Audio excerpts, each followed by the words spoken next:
You know, a few weeks ago, we started a build-up on a supercar called the SLC to show that it's possible for a guy to build a vehicle with the looks and the style and the performance of a Ferrari or a Lamborghini, but on a Corvette budget.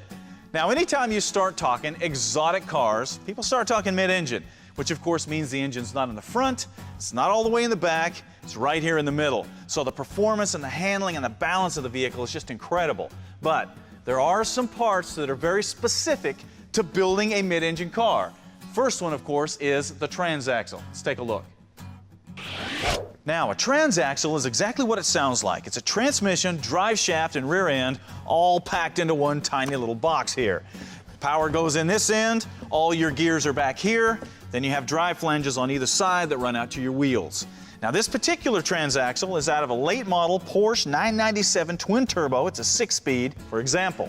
This in the Porsche will mount like this with the engine in the back. However, we're doing a mid-engine car, so we not only need to turn it around, we also need to roll it upside down because we want 6 forward gears, not 6 gears in reverse.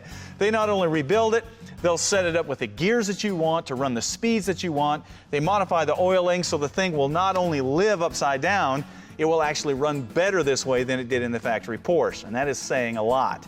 Now, obviously, traction is an issue, and you need a limited slip in this box. And as you guessed, a transaxle needs a different limited slip. Check it out. This comes from OS Geiken, and it's called the Superlock LSD, and it's the result of years of experience in the racing world. Now, it features an incredible 28 discs inside that provide smooth, progressive locking up to 100% when you need it, and yet it's very quiet and compliant during normal street driving. The best part is the Superlock is tunable, it requires no break-in period, and it's equally at home on the street or the track. If you're going to stick one of these in your car, you need to put one of those in it. And that brings up the biggest issue that people have with a transaxle: cost. They think they're too expensive.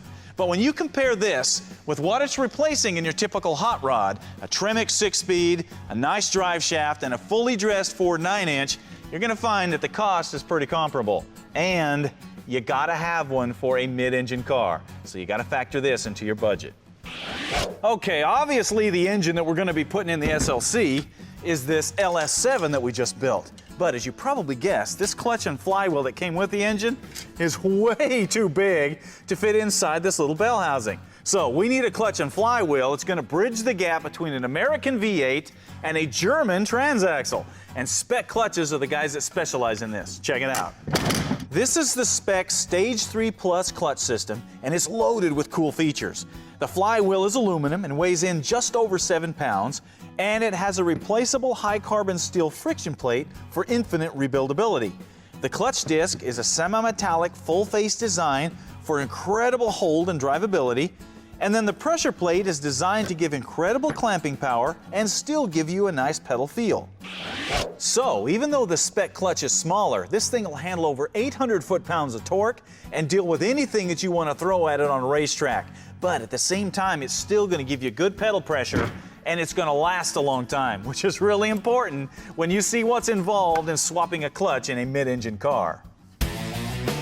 We'll start with the piece that makes this all possible: the aluminum plate that comes from Superlight and is designed to bolt an LS engine to the inverted Porsche transaxle.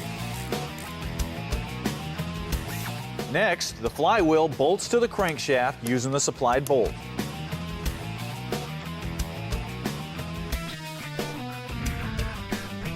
Now, using the alignment tool that comes with the clutch, install the disc in the pressure plate. Make sure that the tool slides out easily and is not binding up, or you'll never get the transaxle to bolt up properly.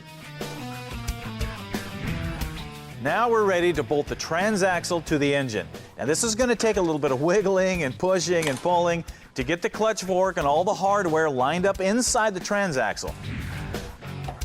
Fortunately, G-Box has a special alignment tool that makes this easier.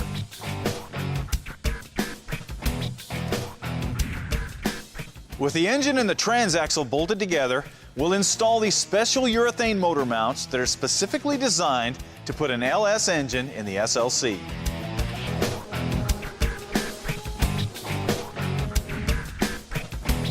Now, set the crossmember in place. Then lower the engine down onto it.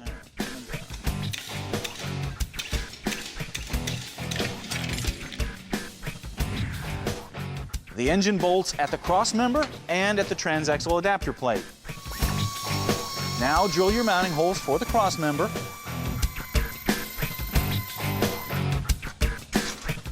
And bolt it in.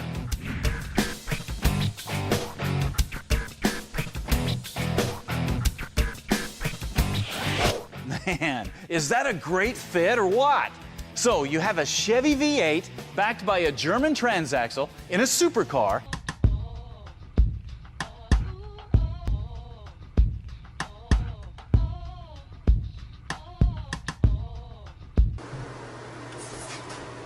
Yeah, they're right in the middle right now.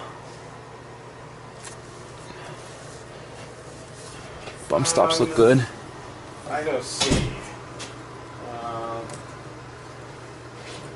Yep.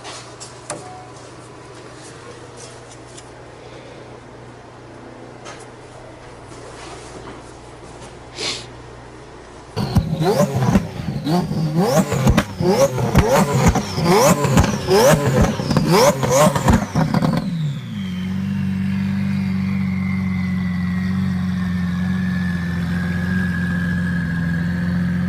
more time.